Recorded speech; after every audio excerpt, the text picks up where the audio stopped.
Hi mga garden, so this is Hardinering Nanay once again. Welcome to our home garden. Welcome to our channel. So for today, we're going to talk about begonias and the problems that we encounter along the way. So I will be sharing to you some of the problems that I encounter myself, right, in taking care of these begonias. All right. So at the same time, of course, I will be sharing to you the fixes and the solutions, the ones that I did, the ones that I'm doing. All right, so let's go. Tara, simulan na natin. But of course, before we start, if you are new to our channel, like, comment, and subscribe, and click the notification bell for more gardening tips and vlogs from Hardenerang Nanay.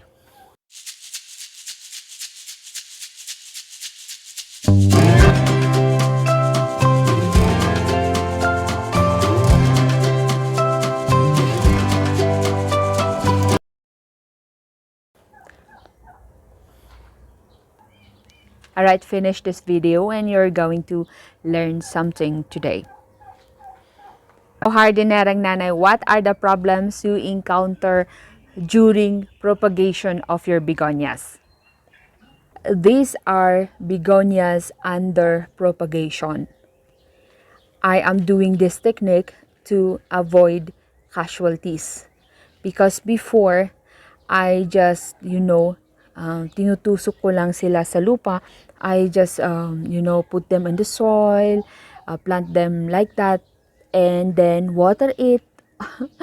And then, as a result, I have more rotten leaves and stems.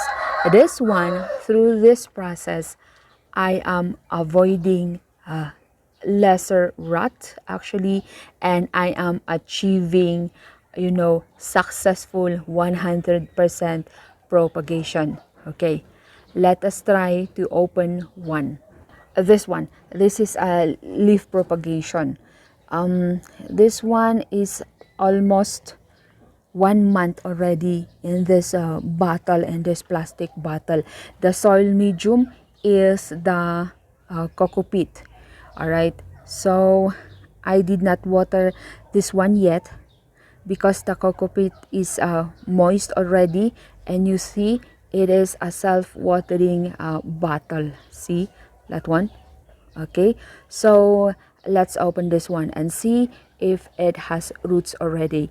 Oh, by the way, I'm not using any root growers here or growth hormone powders like those. If you want to use, you can use. Okay, we're going to open and see. We should not be disturbing this one, but for the sake of this vlog, for you to see, let me open it. You should not be opening this until like 2 months. There you go. This one almost like 3 weeks, I guess. O see?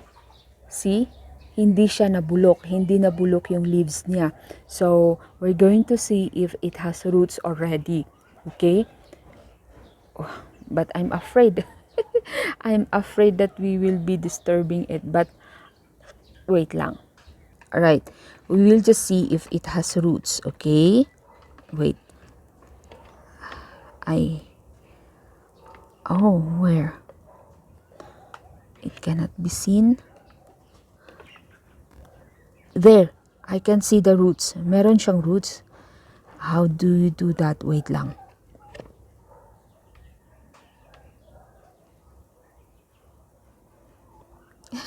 Let's focus.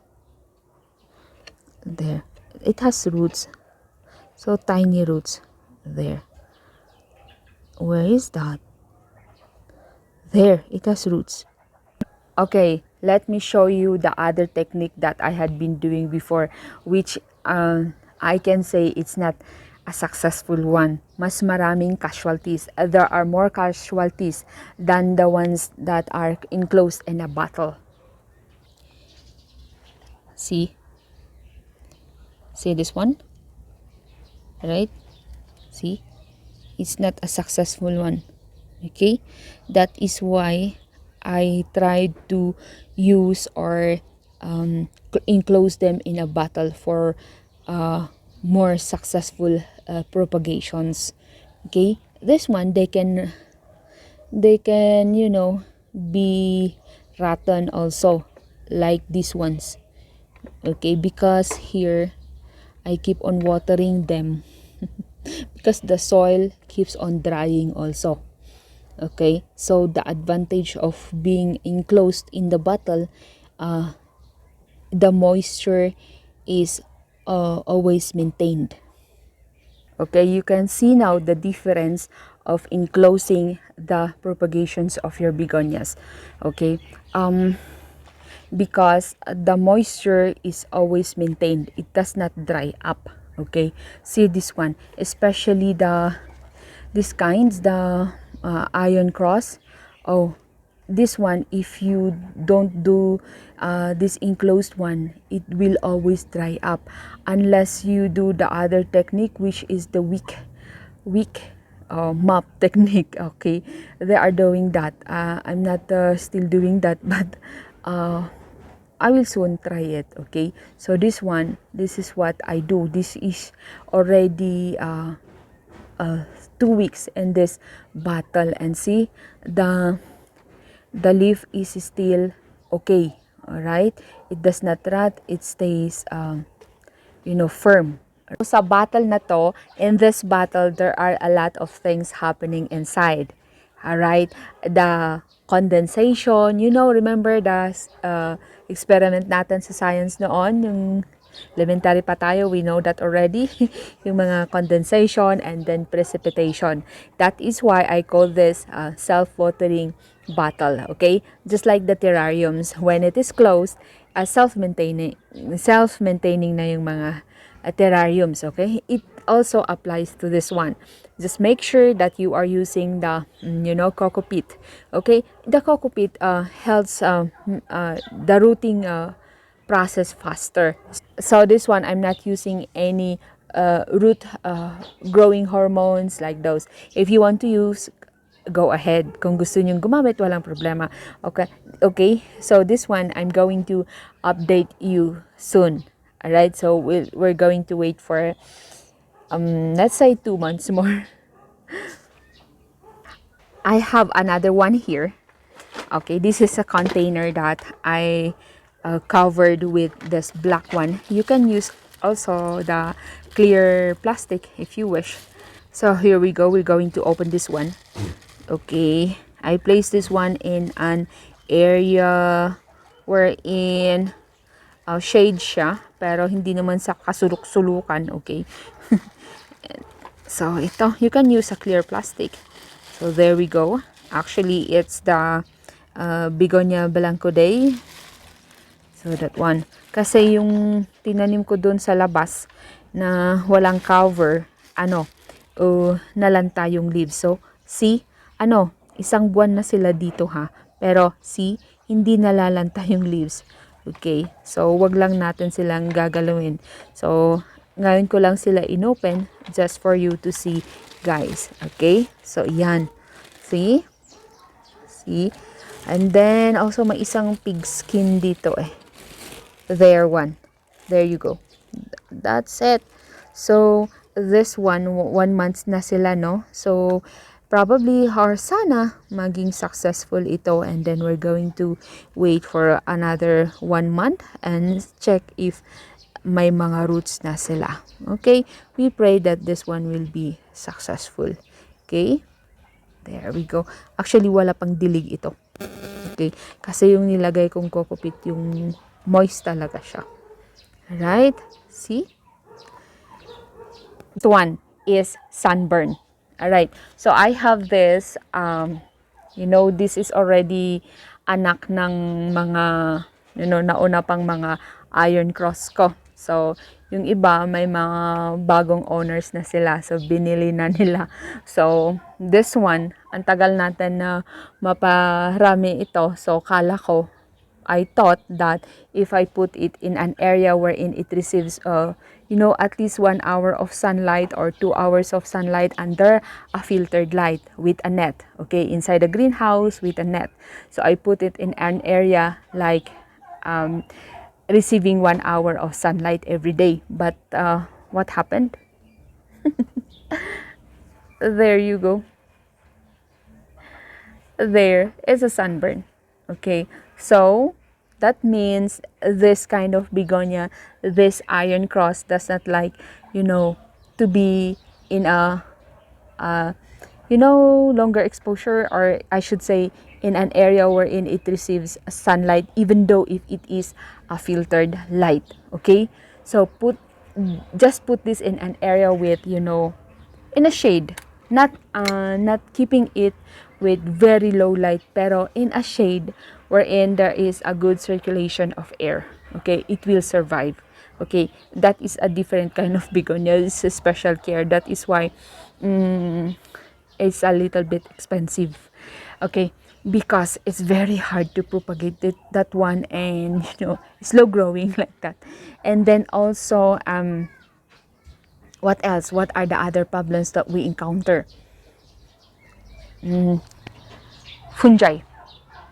Okay, with regards with the fungi, I don't have any examples or samples that I'm going to give to you today. I don't have it right now. Congratulations, I don't have fungi in my begonias. But before, I have those, especially this variety. Usually, this one, it has fungus. Okay, these are not fungus. These are just markings when I try to transfer them in an area that's a better wherein they receive morning sun. Kasi dati yung pinaglagyan ko nito, napatakan ng ulan. 'Di ba, umuulan lately. It had been raining lately, and I just transferred this one to a place wherein they receive morning sun under a filtered sun. Okay, greenhouse and a net. Okay, so going back to the issue of fungi, okay, or molds. This kind, you know, it includes the escargot. This is the black knight, and then all the varieties with the same structures. They are most probably prone to fungi or molds. So what I do to prevent them is I use the neem oil. Okay, be careful when you use the neem oil, because it might cause a sunburn. Sunburn ulit. So, what are we going to do when we use the neem oil? Okay, first the ratio. The ratio would be, let's say, 10 ml in 1 gallon of water. Okay, if you are afraid, you can start with 5 ml to 1 gallon of water. Okay, and then observe. Okay, but make sure that your begonias are watered the day before or in the morning, because you're going to spray and use the neem oil as soil drench in the late afternoon, after sunset or early evening, okay, to prevent sunburn. I suggest that you use the Parker's neem oil. Okay, it's ready to mix already. Okay, and then neem oil is good. It is a systemic, it is a systemic insecticide and fungicide. Okay, so, and it's organic. Okay, so neem oil is a good conditioner also when you water it here, as using as a soil drench. I'm telling you, it's good. I had been using it for 1 year already, and see, I don't have rot in my begonias. Okay, I have this another begonia where it is very cute. There, newly acquired, newly acquired vine begonia. Okay, I received it already like this. The tips of the begonia are turning brown, because the cause of that, the turning brown of your the edges of begonias and the tips, that is caused by inconsistent watering. What is inconsistent watering? Not just that you are not watering by schedule, but it's more than that. It's about, sometimes it's overwatered, sometimes it's underwatered. Okay, so be careful with that. Okay, uh, better yet, do not wait for the begonia soil to be totally dry na dry. Okay, bago ninyo didiligan. Okay, because I have those problems also. Wait, I'm going to show you.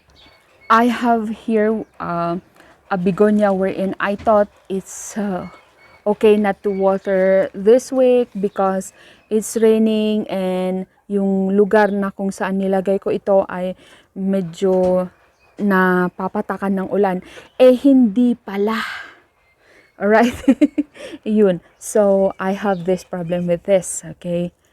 It is a leaf propagation that I planted here. Okay? There.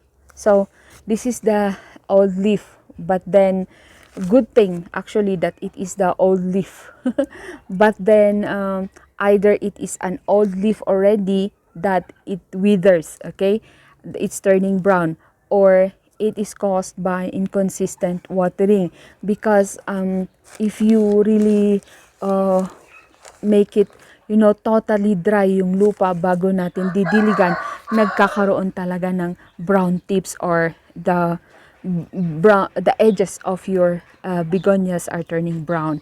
And then, that is why it is for you, importante, it is very important for you that you let us water our begonias like, ano ba, ang description ng soil dapat, yung yung halfway na dry na siya. Okay? Hindi yung totally dry. But then it comes to watering, always remember that watering depends on the sunlight exposure. I always tell this one to my previous vlogs that it actually, because it applies to all plants. Okay? Remember that begonias also store water in their leaves and on their stems. Okay, that is why be very careful in your watering. Alright? Remember, again and again, I'm telling you that overwatering is the number one killer of all plants, and number two is underwatering. As I said a while ago, that watering depends on the sunlight exposure. Okay, this area wherein I put some of my begonias, these ones, they receive watering once a week. Alright? So, what happens is that this area receives only 2 to 3 hours of sunlight. Okay? So, that's it. And then also, sometimes I have to water, like every other week, especially if it had been raining the whole week and there is no sun to dry the soil. Okay? Then it will always be a case-to-case basis, especially if you are in the lowlands, okay, that you are taking care of begonias. Be careful also, or make sure that you have a net covering over your begonias, or you place them in an area wherein, like for example, under the tree or in a balcony that receives morning sun until noon. All right? That is already a good microclimate for your begonias. Be careful, be observant in the watering. There are times that you need to water them twice a week, or once a week, like that. Just observe. Okay, if you are watering your begonias twice a week and you always observe namamatay, nabubulok, then you change your watering schedule.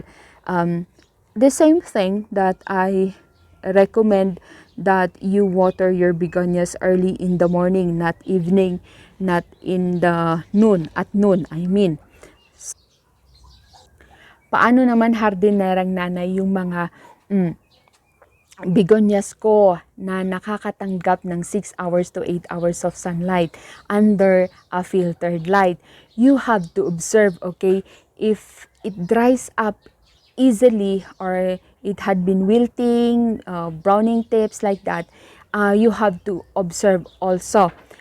There might be a need for you to water your begonias like twice a week. You have to observe, okay? Because the browning of the leaves, it can also be caused by overwatering. Magkaiba naman kasi yun eh. Yung overwatered na begonias, nabubulok talaga yung stems and then mushy yung leaves and stems, okay? So, be careful on that, okay? What I advise for you is that better yet that your begonias receive morning sun 4 hours, ganon, 5 hours, 6 hours, like that, of morning sun. For example, 6, 7, 8, 9, 10. Pwede na yun. Try nyo na gawin yun para lesser casualties kayo din. Especially yung mga begonias ninyo ay rare. Okay? At sa tag-ulan naman, yung mga ganitong mga begonias, yung mga cane begonias natin, yan, they can survive sa tag-ulan eh. Hindi ito prone sa pagkabulok unless you are propagating them. Pero pag established na sila, pwede na yan. So, tatanggalin din yung mga leaves na nabubulok dyan. Linisan natin. So, this is the Begonia Balanco Day. So, this one. So, kapoprone ko lang ito. So, itong area na to where and I place them, sila yung area na napapatakan ng ulan. So, okay lang kasi nasusurvive nila yan. Okay? Alright? So, as long as may mga roots na sila. Okay? Pero, they are still under the net. May net protection pa din sila. Okay? To prevent, sunburn. Like that. Ano pa yung susunod na problema natin? Nakita ko dito eh. Asan na? Ito. Ayan. Ano bang tawag dyan? Ringworm. Ringworm kasi nagre-ring siya. Okay? Madali lang itong solusyonan eh. Yung, the solution for this is you get your sprinkler, your hose, yung malakas na pressure ng tubig, the pressure of the water, you wash this one, spray this one, it will be gone. Okay?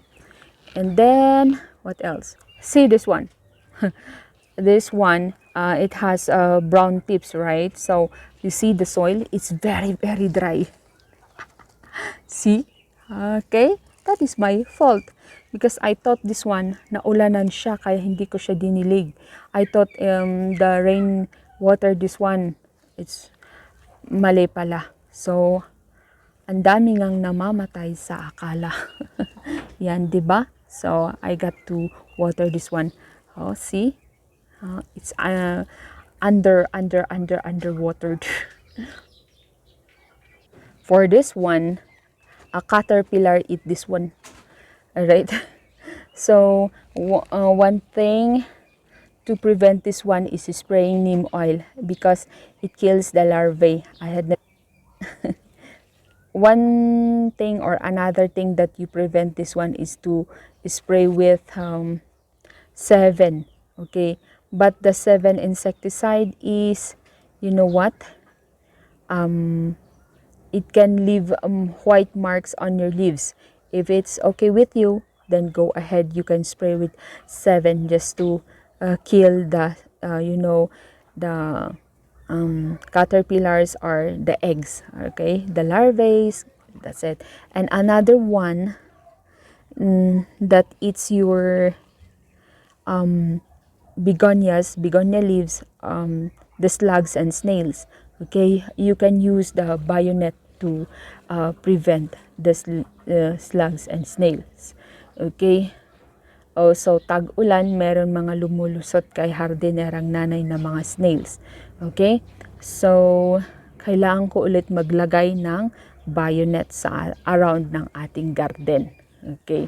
So, it's a good thing that they only eat one plant, not all the plants. Okay? So, we have to control this one, especially that you are selling soon your begonias and ang puhunan mo lang naman sa begonias ay yung mga magagandang mga leaves nila.